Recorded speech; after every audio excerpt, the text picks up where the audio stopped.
In the early 19th century, a grim chapter in history unfolded.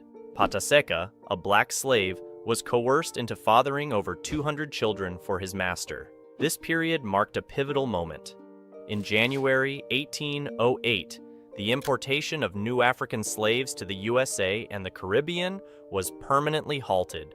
Simultaneously, the United States and the Caribbean were experiencing a boom in cotton, sugarcane, and rice production. The cotton gin's invention revolutionized the cultivation of short staple cotton, which thrived more widely than other varieties, cementing cotton's dominance in the Deep South's economy. As cotton and other cash crops drove immense wealth, slaves were dehumanized and treated as mere commodities.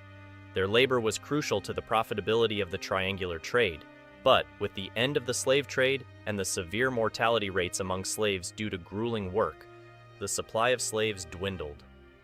Desperate to address this shortage, slaveholders turned to an even darker solution, driven by a mentality that viewed humans as mere property. With the African slave trade closed off, they began to exploit the fertility of enslaved women. These women were forced to produce as many children as possible, leading to terms like breeders, breeding slaves, and breeding period becoming commonplace. Amid this exploitation and despair, the story of Pata Seca stands out. Known for fathering a staggering number of children, his legacy reflects both the cruelty of the system and the resilience of the human spirit. Legends say he lived multiple lifetimes within the confines of slavery, a testament to his extraordinary endurance and the harsh realities faced by those enslaved. Some accounts suggest that Pata Seca wasn't just renowned for his prolific progeny, but was also fortunate enough to avoid the harshest realities of slavery, living a comparatively fulfilled life due to his remarkable abilities. Despite his legendary status, historical details about Pata Seca remain elusive, leaving many questions about his true story. With the advent of slave breeding, slaveholders sought the strongest and most capable individuals to propagate their labor force. This process resembled natural selection, where only the fittest men were chosen to father the next generation of slaves. The selection criteria varied but generally focused on physical attributes and abilities. Slave owners preferred men who were strong, healthy, and physically fit, believing these traits would be inherited by their offspring, ensuring future generations could endure the grueling labor required on plantations. Attributes such as height, muscular build, and endurance were highly prized, as they were thought to enhance an individual's ability to work efficiently under harsh conditions. In some cases, slaveholders even selected men based on specific physical features that could increase the market value of their enslaved offspring. For example, men with lighter skin tones or certain facial features were sometimes preferred, as these attributes were deemed more desirable by potential buyers. This preference underscored the deeply ingrained racist ideologies of the time. It was against this backdrop that the legend of Pata Seca began. Born Roque José Florencio, Pata Seca was an enslaved African in Brazil whose life was shaped by the brutal realities of his role as a breeder. His nickname, which means dry paw in English, came from a custom among enslaved people on the farm where he lived. Due to his towering height of 2.18 meters, 7 feet 2 inches, slender legs, and large hands and feet, he was given this distinctive name. Born in Sorocaba, São Paulo, Seca was enslaved by a farmer in São Carlos. Despite his status, he experienced a relatively unusual existence for an enslaved person. He had a good rapport with his owner, Francisco de Cunha Bueno, who assigned him roles that did not involve field work. Instead, Seca was responsible for tasks like delivering mail and tending to the farm's animals, traveling daily on horseback between the rural village and São Carlos. Unlike many enslaved individuals, Seca did not live in the harsh conditions of slave quarters or labor in the fields.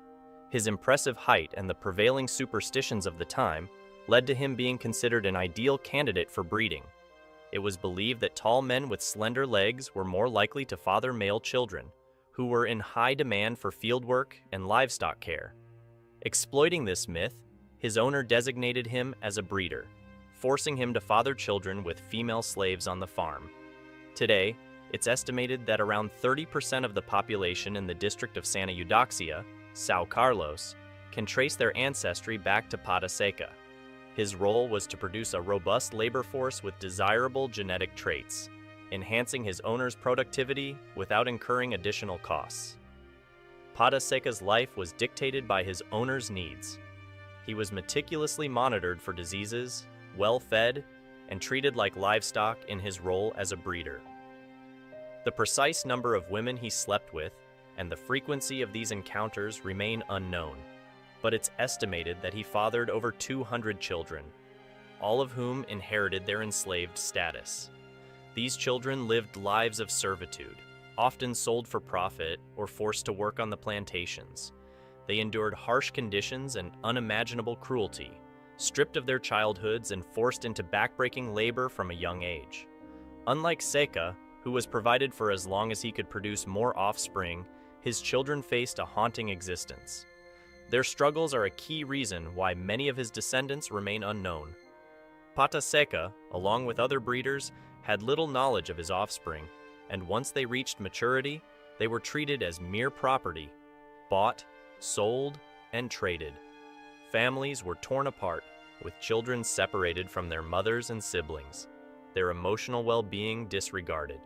As they grew up, these children were assigned to various tasks based on their age and physical abilities. Some worked in the fields, enduring grueling hours under the scorching sun, picking cotton, planting crops, or tending to livestock. Others were forced into domestic work, handling chores like cleaning, cooking, and caring for the slave owners' children. These children endured both physical and emotional abuse from their masters and mistresses. Enslaved children were subjected to dehumanizing practices, including the denial of education.